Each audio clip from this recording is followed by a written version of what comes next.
You say you want a better life. You tell yourself stories about growth, success, peace, and freedom. But despite your desires, your actions often pull in the opposite direction. You delay, you avoid, you overthink, you destroy opportunities before they fully form. And then, quietly in the corners of your mind, you wonder, why do I keep sabotaging the very life I claim to want? It begins with an illusion of desire. Wanting something is easy. It costs nothing. The vision of a better life, more money, deeper relationships, self-respect, purpose, feels good. It creates a psychological high. The brain responds to imagined rewards with tiny chemical hits of pleasure. But there's a problem. The subconscious mind, shaped by years of reinforcement and internalized belief systems, doesn't always want what you say you want. In fact, it often fears it. Self-sabotage is not laziness. It is not weakness. It is protection. A form of unconscious defense against the unfamiliar, the vulnerable, the exposed. A life that is better, by definition, requires change. And change to the brain equals danger. Evolution did not prioritize happiness. It prioritized survival. So the mind favors what is known, even if it's painful. For someone raised in chaos, peace can feel unsafe. For someone used to rejection, love can feel threatening. For someone accustomed to failure, success can trigger guilt. The sabotage, then, is not random. It is a learned response, an emotional reflex encoded by past experiences. The mind rewires itself to keep the self consistent. So if you've always been the underachiever, the lonely one, the broken one, any deviation from that identity sparks internal resistance. This resistance wears many masks: procrastination, perfectionism, toxic relationships, unnecessary conflict, overworking, underworking, numbing through distraction. Each is a strategy, a way to stay in the emotional zone that feels familiar, even if it's painful. You tell yourself you'll start tomorrow, that you're just not ready yet, that things are too complicated right now.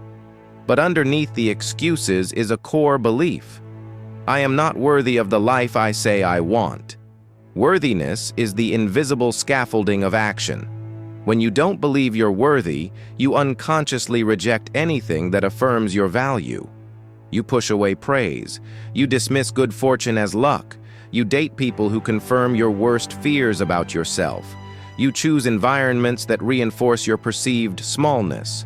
The sabotage isn't the root problem, it's the symptom.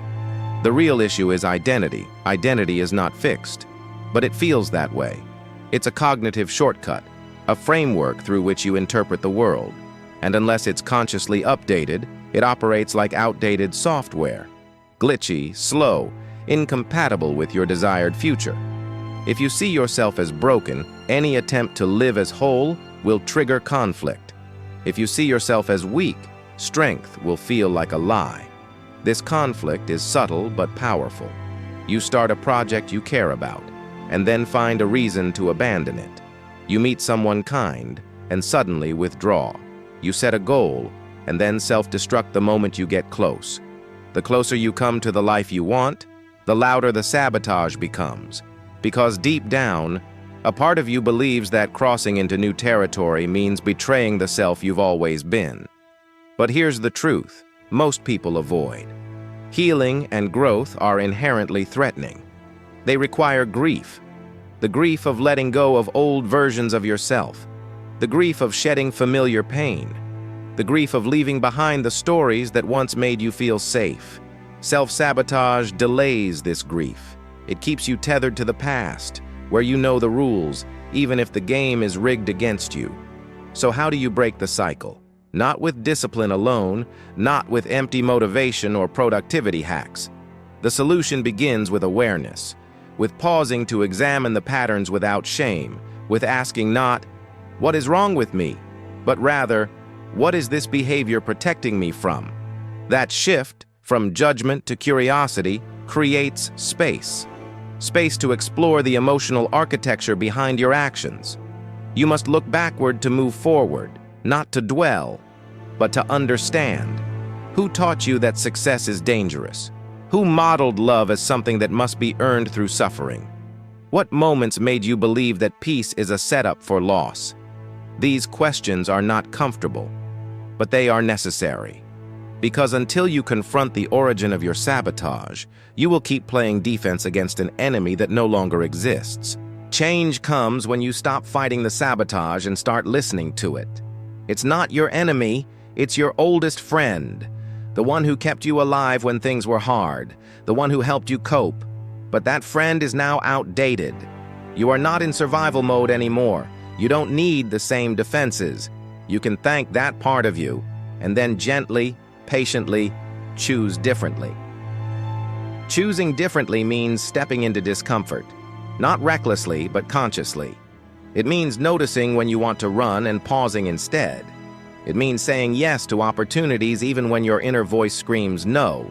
It means replacing punishment with compassion. Because you cannot hate yourself into a version of yourself you'll love. The life you say you want is not out of reach. It's just hidden behind layers of fear, protection, and identity confusion. And every act of sabotage is a breadcrumb, leading you back to the place where you first decided you were unworthy. Follow those breadcrumbs. Revisit those moments. Grieve what needs grieving. Release what needs releasing. You don't need to be perfect to stop self-sabotaging. You need to be honest. Honest about your fear, your pain, your shame. And then you need to reintroduce yourself to possibility. Speak kindly to yourself in the moments when you fall short. Celebrate the tiny wins. Rebuild trust, one decision at a time. There will be setbacks, moments when you regress, when the sabotage creeps back in. That's normal. Change is not linear. But every time you choose alignment over fear, you shift your trajectory. You rewire your mind. You expand your emotional capacity to hold success, joy, peace. Eventually, what once felt unsafe will feel normal. The life you wanted will feel less like a fantasy and more like a reflection. Not because the sabotage disappeared, but because you stopped letting it drive. You acknowledged it, sat with it, translated its message, and then, slowly, steadily, you built a new foundation, one rooted not in fear, but in worth. And that is the turning point. When the life you want stops being a distant hope and becomes your new baseline, not because the world changed, but because you did.